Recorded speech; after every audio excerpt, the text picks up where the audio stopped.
নমস্কাৰ প্ৰিয় শ্ৰোতাসকল, আমি পাঠ কৰি আছোঁ ডিটেক্টিভ ছিৰিজ নীলা লেফাফাৰ ৰহস্য। এয়া দ্বিতীয় খণ্ড, অতীতৰ ছাঁ। আলমাৰীৰ ভিতৰত কি আছিল? অৰিন্দমে সেই ৰহস্যময় চাবিকাঠিটোৰে তেওঁৰ দেউতাকৰ পুৰণা কাঠৰ আলমাৰীটো খুলিলে। ভিতৰত তেওঁ এখন পুৰণা ডায়েৰী আৰু এটা টেপ ৰেকৰ্ডাৰ পালে। ৰেকৰ্ডাৰটো অন কৰাৰ লগে লগে এজনী মহিলাৰ কপা কপা কণ্ঠস্বৰ ভাহি আহিল। অৰিন্দম, তুমি যাক বিচাৰি আছা সি তোমাৰ বহুত ওচৰত আছে। বিনোদ হাজৰিকা কেৱল এটা আৰম্ভণিহে আছিল। ঠিক সেই সময়তে অৰিন্দমৰ ফোনলৈ এটা মেছেজ আহিল। এটা অচিনাকি নম্বৰৰ পৰা তেওঁৰ সহকাৰী বিৰাজৰ, যি জেলত আছিল। এখন ফটো আহিল। ফটোখনত দেখা গ'ল যে বিৰাজক জেলৰ ভিতৰতে কোনোবাই হত্যা কৰিছে। প্ৰথম টুইষ্ট। বিৰাজৰ মৃত্যুৰ তদন্ত কৰিবলৈ গৈ অৰিন্দমে জেলৰ CCTV ফুটেজ চালে।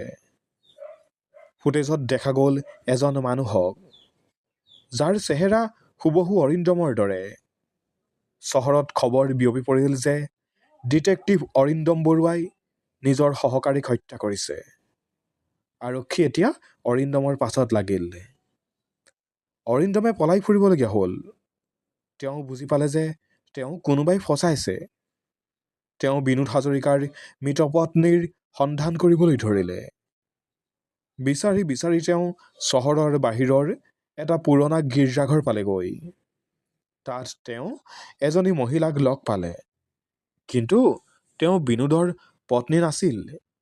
তেওঁ আছিল অৰিন্দমৰ নিজৰ মাক, যাক তেওঁ সৰুতেই মৰা বুলি জানিছিল। দ্বিতীয় টুইষ্ট। অৰিন্দমৰ মাকে কান্দি কান্দি এটা সত্য প্ৰকাশ কৰিলে।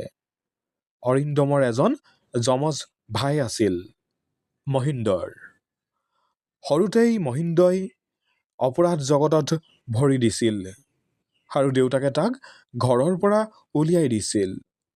এতিয়া মহিন্দৰে নিজৰ ভাতৃ অৰিন্দমৰ পৰিচয় লৈ সকলো ধ্বংস কৰিব বিচাৰিছে। বিনোদ হাজৰিকাক মৰা বিষটো বিৰাজক মহিন্দৰে অৰিন্দমৰ বেশ ধৰি দিছিল। অৰ্থাৎ আৰম্ভণিৰে পৰা অৰিন্দমে যিজন মানুহক সহায় কৰি আছিল বা যাৰ বিৰুদ্ধে যুঁজি আছিল, সেইজন আছিল তেওঁৰেই তেজৰ সম্পৰ্কীয়। তৃতীয় টুইষ্ট। অৰিন্দমে মহিন্দৰক বিচাৰি এটা গোপন আস্থানলৈ গ'ল। তাত তেওঁ মহিন্দৰক বান্ধি থোৱা অৱস্থাত পালে। অৰিন্দম আচৰিত হ'ল। যদি মহিন্দৰ বন্দী হৈ আছে, তেন্তে বাহিৰত অৰিন্দমৰ বেগ ধৰি কোন ঘূৰি ফুৰিছে? তেতিয়াই ছাঁৰ পৰা এজন মানুহ ওলাই আহিল। তেওঁ হ'ল চহৰৰ আটাইতকৈ সৎ বুলি জনাজাত আৰক্ষী অধীক্ষক কল্যাণ ফুকন, যিয়ে অৰিন্দমক ইমান দিনে তদন্তত সহায় কৰি আছিল। কল্যাণে হাঁহি মাৰি ক'লে, মই কোনো যমজ ভাই নহয় অৰিন্দম। মই কেৱল প্লাষ্টিক চাৰ্জাৰী আৰু মেকআপৰ সহায়ত তোমাৰ ৰূপ লৈছিলোঁ। তোমাৰ দৰে এজন বিখ্যাত ডিটেক্টিভক অপৰাধী সজাব পৰাটোৱেই মোৰ আটাইতকৈ ডাঙৰ সফলতা। চূড়ান্ত ক্লাইমেক্সড। কল্যাণে অৰিন্দমক গুলীয়াবলৈ উদ্যত হওঁতেই হঠাৎ এটা বিকট শব্দ হ'ল। কল্যাণ মাটিত বাগৰি পৰিল। তেওঁক গুলীয়াইছিল বিনোদ হাজৰিকাৰ পুত্ৰ আৰ্যই। আৰ্যই ক'লে, মই জানিছিলোঁ আপুনি নিৰ্দোষী অৰিন্দম ডাঙৰীয়া। মই ইমান দিনে কল্যাণৰ ওপৰত নজৰ ৰাখিছিলোঁ। অন্তিম টুইষ্ট। সকলো ঠিক হৈ যোৱাৰ পিছত অৰিন্দমে সেই পুৰণা নীলা লেফাফাটো আকৌ এবাৰ নিৰীক্ষণ কৰিলে।